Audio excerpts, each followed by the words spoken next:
আসসালামু আলাইকুম। ৪র্থ শ্রেণীর প্রিয় শিক্ষার্থীরা, তোমাদের বিজ্ঞান বইয়ের ৯ নাম্বার পৃষ্ঠার যে ছকটা আছে এটা আমরা আজকে পূরণ করব। তো এখানে দেখো ডান পাশে দেওয়া আছে অর্থাৎ মুরগি দেওয়া আছে, তাই না? অর্থাৎ মুরগি দেওয়া আছে ডান পাশে দেখতে পাচ্ছ।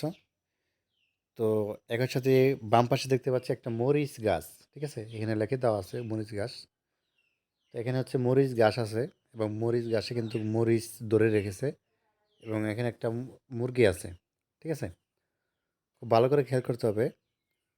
তো এই যে মুরগি রয়েছে, মুরগি থেকে কি হয়? ডিম হয়, বাচ্চা হয়, এরকম। ঠিক আছে?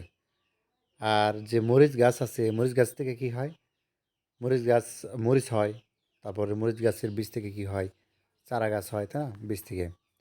তো এটাই এখানে আমাদেরকে যেটি বলছে যে ছবি দুটি ভালোভাবে পর্যবেক্ষণ করি, মানে দেখতে বলা হয়েছে, আমরা অলরেডি দেখেছি। আর ২, মরিচ গাছের জীবনচক্রের সাথে মুরগির জীবনচক্রের মিল খুঁজে বের করি। মানে এই যে মুরগি আছে এটার সাথে কি এই মরিচ গাছের জীবনচক্রে কোনো মিল আছে? যদি মিল থাকে সেটা হচ্ছে আমরা খুঁজে বের করব। আর ৩, গাছটি নিয়ে সহপাঠীর সাথে আলোচনা করে নিচের ছকটি পূরণ করি।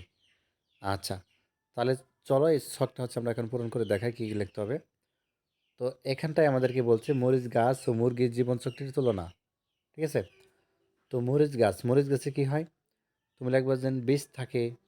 আচ্ছা, বীজ থেকে জন্মায়। ঠিক আছে? এবং বীজ থেকে অর্থাৎ অঙ্কাণু আছে এবং রোদ মাধ্যমে চারা গাছ হয়। ঠিক আছে? আচ্ছা, গমের মাধ্যমে চারা হয়। এরপর লিখবা চারা গাছ বৃদ্ধি পেয়ে পূর্ণাঙ্গ মরিচ গাছে পরিণত হয়। এটা লিখবা। আচ্ছা, মুরগিরটা কি লিখবা? ডিম থেকে জন্মায় এবং ডিম ফুটে বাচ্চা হয়। ঠিক আছে? আর তারপর লিখবা ছানা বৃদ্ধি পেয়ে পূর্ণাঙ্গ মুরগিতে পরিণত হয়।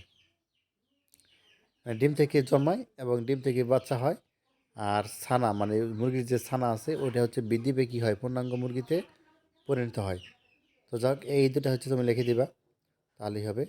তো এই হচ্ছে বিষয়, এই দুটা তোমাকে হচ্ছে এখানে লিখতে হবে। তো অর্থাৎ মুরগি এবং হচ্ছে মরিচ গাছ। আর কোনো কি মিল আছে? মিল একটার দিকে আছে, সেটা হচ্ছে যে এখানে মরিচ গাছ যেমন বৃদ্ধি পায় বা হচ্ছে বড় হয়, মুরগিও কিন্তু বৃদ্ধি পায় বা বড় হয়। ঠিক আছে? এতে একটু মিল আছে আর কি। তো যা হোক, এবং তাদের বেশ কিছু পার্থক্য আছে। ঠিক আছে? পার্থক্য আছে। তো এই ছিল আর কি। শখটা তোমরা হচ্ছে পূরণ করে ফেলো এভাবে, যেভাবে লেখা আছে এখানে। ঠিক আছে?